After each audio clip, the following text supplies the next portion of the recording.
Beraber gelmiştiniz hatta. Mustafa Bey de vardı. Abim ne dedi? Sıkıntı yok değil mi? Sonuçta Mustafa abla şey yapmıyormuş ya. Tamam. 2 ayda bir bardağa çıkıyoruz. Nasıl güzel? Orası da mı güzel? Tamam. 43 lira. Okuyordu o şeyden, onlar toplandılar götürdü işte. Okuyordu.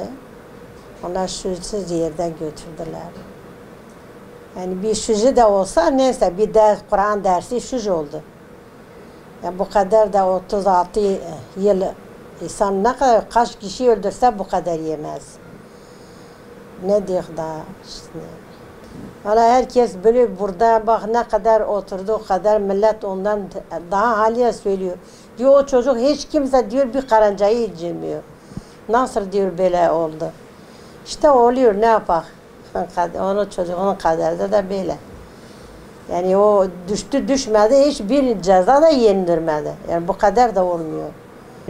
O zamanda beri zaten düştü düşmedi hiç şey de eksi demedi ki ya yenecek ya olur. Yani bu kadar da olmaz yani. Kaç senedir içeride?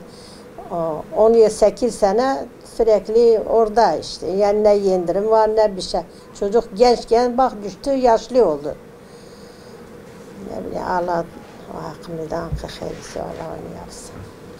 Babası zaten onu çok merak ediyordu. Diyordu hemen biz bilmiyoruz. Ne ben üzülüyordum.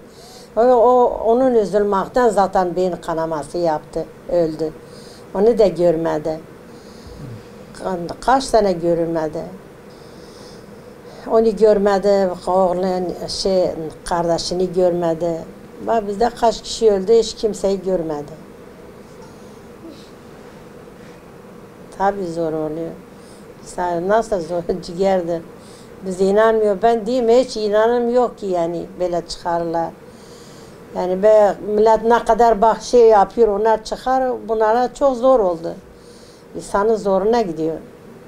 Yapmayan bir şey onlar çok yapıyor o ki halbuki şücliler onlar tez çıkıyor. Allah o ne yaptı hiçbir şey de şücü yok bir Kur'an dersi verdi. Kur'an dersi şuc oldu işte. O önce Osmaniye'deydi. Önce ta Gümüşhane'ye götürdüler. Gümüşhane'de götürdü Osmaniye'ye. Osmaniye'de şimdi buraya vermiş.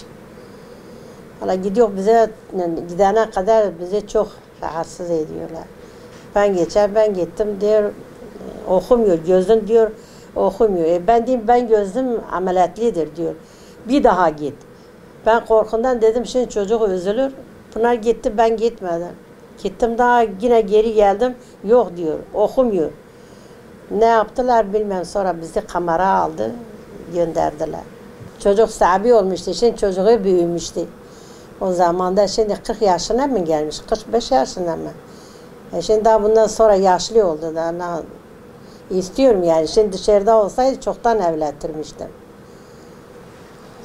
İşte yani onların ömrü oradan geçti. Ama ben de zaten her şey var. Tansiyon çıktı, şeker çıkmış. Ne bileyim her şey var. Gidiyor kafamız da almıyor ki daha içeride de bizi de içeriye de göndermiyorlar. Bir sıkıntı veriyor, yaşlı o diyor. Bir oraya gitti, bir oraya gitti. Ben korkudan dedim valla bu defa çocuk üzülüyor. Gittik yine bir şey demedi. Allah herkese kapı açsın bizim oğlana da, Cemil Ümmet Müslümanlara da. Hepsine istiyor yani. Vallahi söylüyorum ben. Diyeyim bu kadar yani insan yapamaz. Müslümanız ama bu kadar da zulüm olmuyor. Bu kadar yani hiçbir gün ne dedi yeniyor ne bir şey daha haliye içeride. Yani onu istiyoruz yani bizim başımızda da Müslüman yani inşallah bir yaparlar. İstiyorum Allah. Biz böyle Allah'tan onu istiyor yani bir af çıkarsınlar. Zaten ümidimiz Allah'tır bu onlara yani ümidimiz var. Onu istiyoruz. ne oluyor bir daha yanlasın inşallah.